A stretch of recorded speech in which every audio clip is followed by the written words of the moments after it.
The Snallygaster, from German folklore. Originally, this creature was named the Schneller Geist, which translates to quick ghost. It adopted the name Snallygaster as its presence grew more threatening in America. It's described as a bird reptile, or by some law, dragon chimera. It's got the cold, scaly body of a lizard, but with clumps of feathers jutting out in odd and unusual places.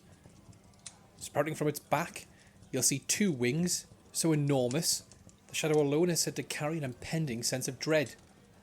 Rumoured to be more bat than bird, great black leathery membranes. Folks call them its demon feature.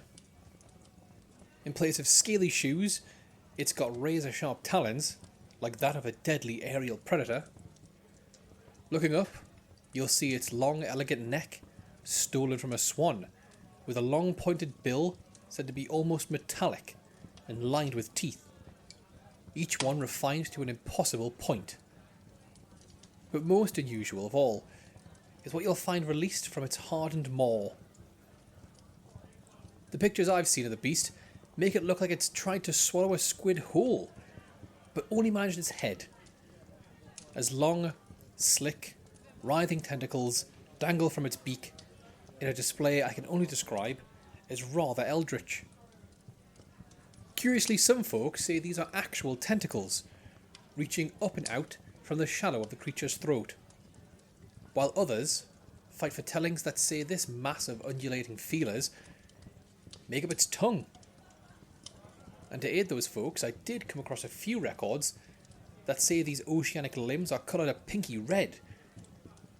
Sounds like they're a tongue to me, but I'll let you make up your own mind. To aid in the unsettling vision, not that it's needed, is that according to eyewitness testimony, Snallygasters possess a solitary eye, large and threatening, set right in the centre of its forehead. Altogether, you're looking at a beast from beak to tail that reaches about 20 foot, and standing, I'm told it's 8 foot easy. And I've actually got a couple fun facts for you about this lizard fowl love child. Its hide is said to be worth $100,000 per square foot. Not just because it's the only material of its kind, but because it's claimed to be the only thing known that'll properly polish puckle shells. And the 26th President of the United States, Teddy Roosevelt, once considered postponing a safari in order to hunt the beast.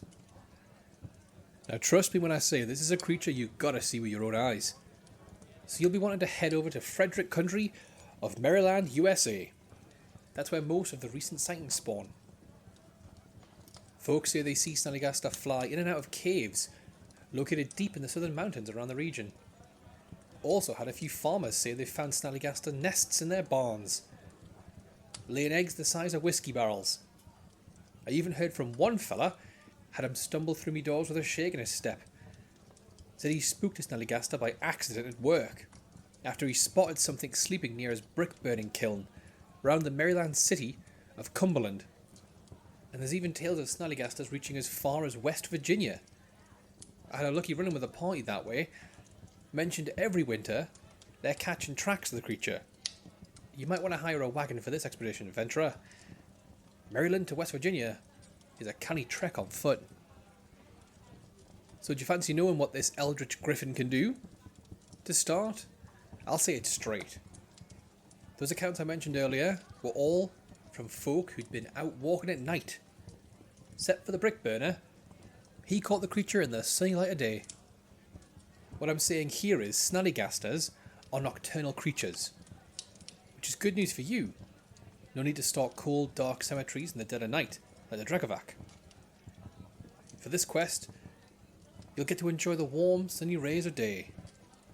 Just make sure you've got cover or a party member on watch for when the night comes. Reports I've had my eyes over say Snallygasters have exceptional night vision, nigh on perfect. They may only have the one eye, but from what I've read, it's a bloody good eye. Folks say if you're out after dark, walking back after a few at the local, it don't matter if you're quick or creeping, this supernatural marble is going to catch you. And when it does, You won't even have time to think about reaching for your sword before it sweeps in and scoops you up. Although its wings are gigantic and height adjacent, Snallygasters are known to be unusually silent. You'll be looking at the ground, wondering why it's getting further and further away, till you feel the unmistakable sensation of tentacles tickling your chin. And speaking of those not-so-little wrigglers, it's widely documented that Snallygasters can manipulate this multiple of limbs entirely, using them to grapple or restrain its victims while it performs its most infamous and feared routine. Seems it's not just the wings the Snallygaster has in common with the humble bat, it's also got its hunger for blood. Only it's amplified by the old world magic that creates monsters like this.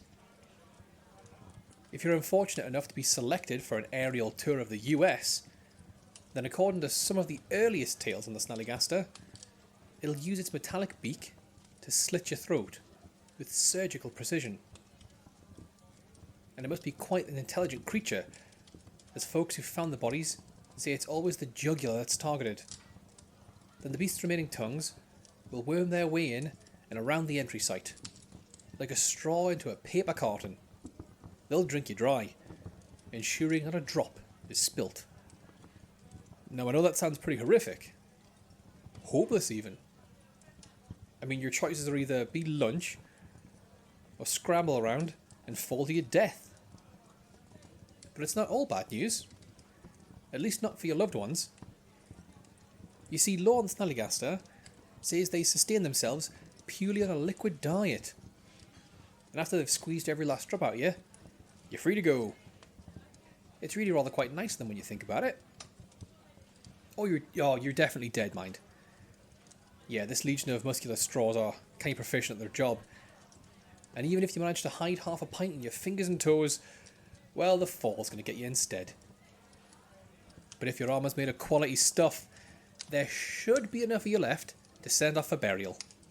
Looking at your trappings, you might want to see the smithy before heading out on this one, my questionably dressed adventurer. There was one sound the Snallygaster's known to make, and hearing it could help you keep all your juice on the inside. Doesn't say when it lets it out, but according to scripture, Snallygaster are known to let out an astonishing squawk, described as sounding like the whistle from a locomotive. You bear that in mind next time you're parading down the tracks. Might be the 11 o'clock to Oklahoma, or a giant Lovecraftian seagull that's found its next drink. So is that it? Are you condemned to a life running from train whistles? Not if I can help it. As always, I've come through with a few little tips on how to survive an encounter. Earlier, I briefly mentioned the Snallygaster's diet. Seems their favourite sip is an adult human, but they're also known to find livestock and children quite refreshing. Having one of these on your side on those midnight walks, it'll give you a 50-50 chance of survival. Or if you're a fan of the long game, you could wait the creature out. They're said to only live for 20 years. A drop in the ocean if you ask me. And to help keep them at bay, get yourself a heptagram. That's a 7-pointed star. Snallygasters are said to avoid anyone or thing spotted wearing the symbol. You can even paint it on the side of a building to convert the entire structure into a Snallygaster-free zone.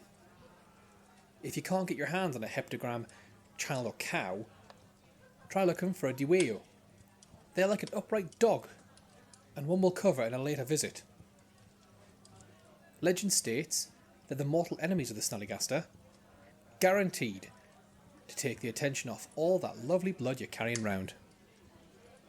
Lastly, if you happen to know of any moonshine stills, you can rest easy round them. I found one story of moonshine fumes choking a Snallygaster as it flew over, caused it to crash into the drink and die immediately.